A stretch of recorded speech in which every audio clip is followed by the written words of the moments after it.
Alhamdulillahi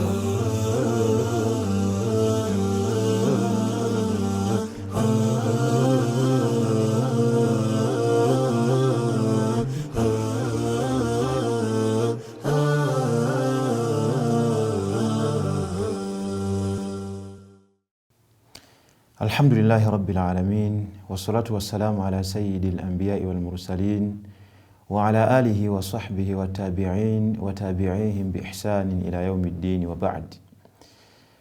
Owekitiibwa nkwaniriza n'essanyu lingi era n'enkuyozayoza okubeera nti ofunye ekyengera eky'obusiraamu. Nsaba Allah subhanahu wa ta'ala ffenna akitukuumire. Obuwanguzi bw'otuuseeko buwanguzi bw'amaanyi newankubadde nga businga kutegeerwa abo abavudde mu bulamu bw'ensi eno.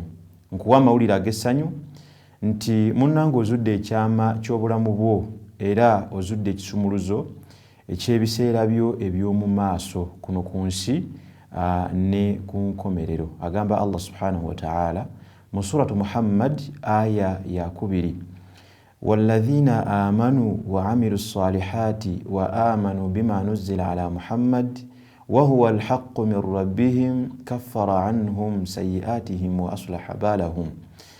Era nabo abakkiriza ne bakola n'emirimu emirongofu ne bakkiriza ebyo ebyassibwa ku Nabi Muhammad sallallahu alayhi wa sallam, ng'eyo nno nayo ye Qur'ani.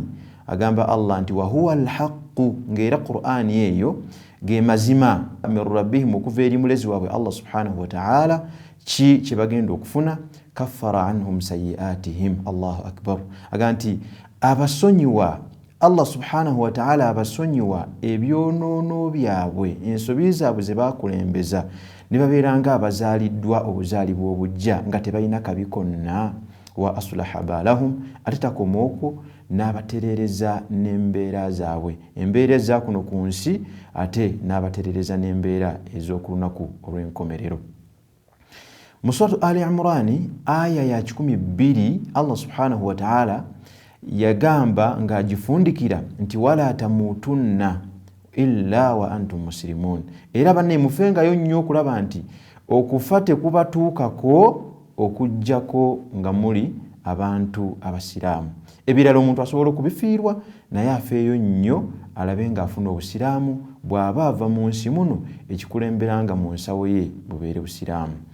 Owekitiibwa, nkukakasa nti obusiraamu ye ddiini etuukiriza ebbanja lya Mukama Katonda lyabanja abantu, era ye ddiini ekuuma ekitiibwa ky'omuntu. Amakulu omuntu ono buli watuukiriza ebbanja ly'omutonzi we abeera muntu wa kitiibwa, kyokka ng'ate obusiraamu ye ndagiriro y'omutonzi eri ebitonde bye.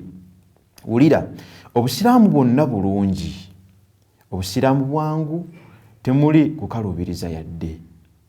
Kakati nno nga bwe kiri nti buli kintu ekirungi kyetaaga omukuumi omulungi, nkusibirira ensonga zino 3 zikuyambeko okubeera nti okuuma obusiraamu bwo bulungi. Ensonga esooka, nkukubiriza okusoma eddiini busiraamu gisome, kubanga bulijjo buli kintu kyonna kyanguyira akimanyi. Kale faayo nnyo okuyiga, beeranga musaale mu kwebuuza ku bamanyi obusiraamu era n'amakubo amalala ag'okuyiga obusiraamu geeyunire. Ekyokubiri, nkukubiriza obugumiikiriza. Ekyamazima enkwe z'ab'ensaalwa nnyingi abaagala okukusuuza obusiraamu bw'olina, ate nga buli kirungi kisigazibwa abo abagumiikiriza. Kale beera mugumiikiriza, aboogezi tebakusuuza obusiraamu bwo. Ekyokusatu kyenja okusembyayo, nkukubiriza olubeerera okubeeranga n'essuubi. Weesigamire Katonda era tokkiriza kunafuwa, bulijjo tukuguka mpola mpola. Era Abaganda batuga nti kamukamu gwe muganda. Tokulembeza kweraliikirira by'otannayiga, faayo nnyo ku by'oli mu kuyiga mu kiseera ekyo, oluvannyuma byonna ojja kubiyiga. Nsaba Allah subhanahu wa ta'ala ow'ekitiibwa ffenna abeerenga atunywereza obusiraamu bwaffe, ate tugende okubeera ntumusisinkana nga atusiimye. Allah tumusaba atuluŋŋamye, ate aluŋŋamye n'abalala bangi ng'ayisa ku mukono gwaffe. Assalamu alaikum.